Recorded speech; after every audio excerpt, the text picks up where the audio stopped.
Press মিটৰ মূল উদ্দেশ্যটো হ'ল যোৱা মই 23 ছেপ্টেম্বৰত যিটো প্ৰেছ মিট দিছিলোঁ সেই সম্পৰ্কত মই দুটামান অডিঅ' আছে আপোনালোকক মই দি দিম, মই প্ৰমাণ দিম বুলি কৈছিলোঁ আৰু সেই প্ৰমাণটো আপোনালোকক আজি দি দিছোঁ, আপোনালোকে লৈ লওক।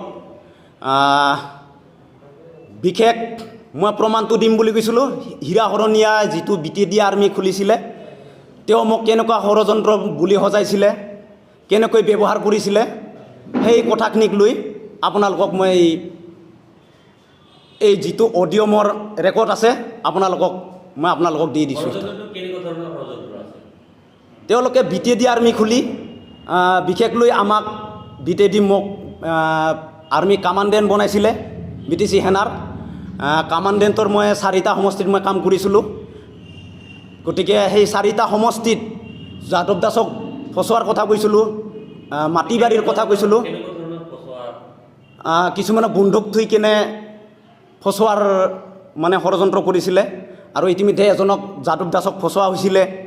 তেওঁৰ পৰা আমি মানে BTD আৰ্মি ফালৰ পৰা ফচোৱা হৈছিলে, মই নিজে আছিলোঁ তাত, বন্দুক থৈছিলোঁ, সেইটো উদ্ধাৰ কৰা হৈছে। বন্দুকটো হীৰা শৰণীয়া আৰু ঘনশ্যাম দাস এতিয়াৰ GSPৰ EM তেওঁৰ ফালৰ পৰা তেওঁলোকৰ নেতৃত্বত আমাক কৰিব দিয়া হৈছিল। তাতে আছিলে পিষ্টল এটা দিছিলে, তাৰপিছত গুলি 5টা আছিলে, সেইখিনি থৈ আহিব দিছিলে যাদৱ দাসৰ ঘৰত। BPFৰ প্ৰাৰ্থী মানে কিবা আছিলে, তেওঁ BPFৰ সদস্য আছিলে, থমনা মণ্ডল চুপা, বাক্সা ডিষ্ট্ৰিক্ট, হয়।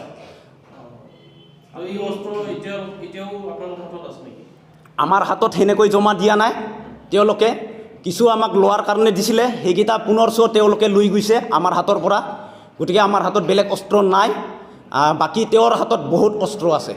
মই আগতেও কৈ আহি আছোঁ, হীৰা শৰণীয়াৰ হাতত যেনে AK-47, S কাৰ্বাইন, 6.7, 9mm এনেকুৱা বিভিন্ন ধৰণৰ আছে তেওঁৰ হাতত, এতিয়াও আছে। তেওঁ ক'ত ৰাখিছে মই এতিয়া ক'ব নোৱাৰিম, মই প্ৰেছ মিট দিয়াৰ পিছত তেওঁ হয়তো চাইড কৰিছে নিশ্চয়, সেইটো মই বিশেষলি এতিয়া ক'ব নোৱাৰিম। কিন্তু তেওঁলোকে যি কৰিছিলে মোক নিশ্চয়কৈ আমাক নিজে তেওঁলোকে বন্দুক দিছিলে হাতত তুলি, যাদৱ দাসক ফচবা দিয়া হৈছিল, কৈছোঁৱে মই আপোনালোকক।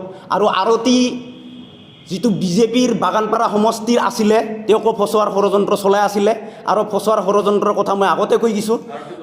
তেওঁৰ লগত মানে ফচোৱাৰ কাৰণে হীৰা শৰণীয়াৰ খুৰহেলেক জ্যোতিষ বৈশ্য তেওঁক মোৰ লগত কেনেকৈ কথা বতৰাবোৰ পাতিছিলে সেই অডিঅ'টো আছে, আপোনালোকক দি দিম, আপোনালোকে সেইটো লৈ লওক। কামাণ্ডেণ্ট আছিলোঁ।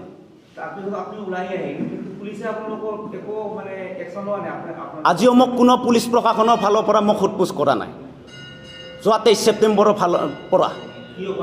সেইটো মই বিশেষ মই ক'ব নোৱাৰিম কি কাৰণত কৰা নাই।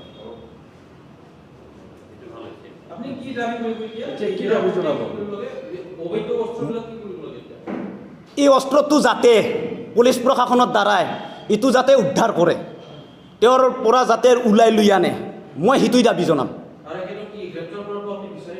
কি ক'লে? হয়, গ্ৰেপ্তাৰ কৰাটো মই নিশ্চয় বিচাৰোঁ। কাৰণ কিয়, তেওঁ বহুত মানুহ এনেকুৱা বিভিন্ন ধৰণৰ কেছ তথা আছে, মোৰ হাতত বহুত আছে আৰু মই সময়ে সময়ে এইটো কৰি যাম।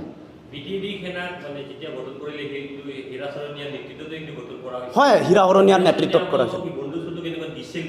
হয়, আমাক দিছিলে, তেওঁ ইতিমধ্যে অমুকক ফচাব তমুকক ফচাব এনেকৈ আমাক বিভিন্ন ধৰণৰ প্লেনিং আছিলে।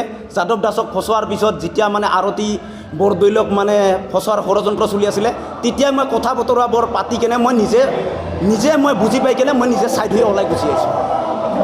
বাছ, যিটো বিপৰীত মানে পাৰ্টি আছে, GSPৰ বিপৰীত এনেকৈ BPFক বেছি লক্ষ্য আছিলে, হাগ্ৰামাৰ টাৰ্গেট বেছি আছিলে, আগতেও কৈছোঁ মই। গতিকে সেই মৰ্মে তেওঁলোকে মানে ফচোৱাৰ মানে অস্ত্ৰবিলাক আনি কেনে ইয়াত থ'ব লাগে, BPFৰ মানুহ তাত থ'ব লাগে, আনকি BJPৰ মানুহকো সেইটো কোৱাটোতো আপোনালোকক ক'লোৱে মই অলপ আগতে।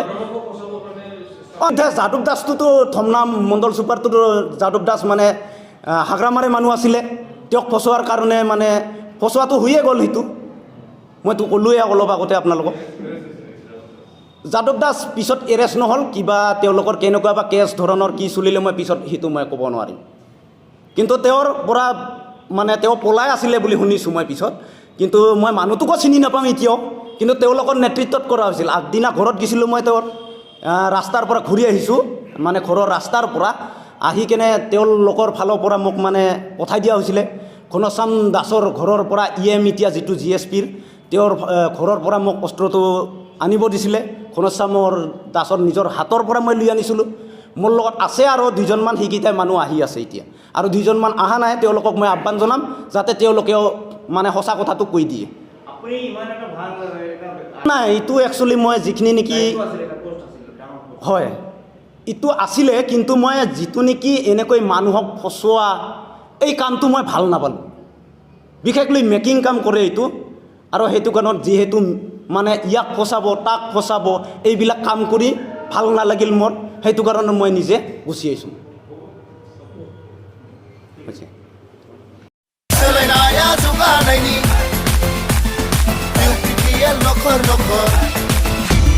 बिटिआर हालामनि थागिबिफोरनि थाखाय UPPL नि 6थि बान्था सरकार दाखांनायनि दान मोननैयावनो कुमुरिकाटायाव बाथौ हारिमाफुरिनि खामानिया जागायजेनबाय खोमसि सायख्लुमखौ बोखारना दा बिटिआरआ जौगानायनि लामायाव सोलायनाया जौगानायनि UPPL नखर नखर फैगौ बिधान सभानि बिसायख'थियाव ट्रेक्टरनि सावगारियाव भट होना UPPL हान्जाखौ देरहासार खालाम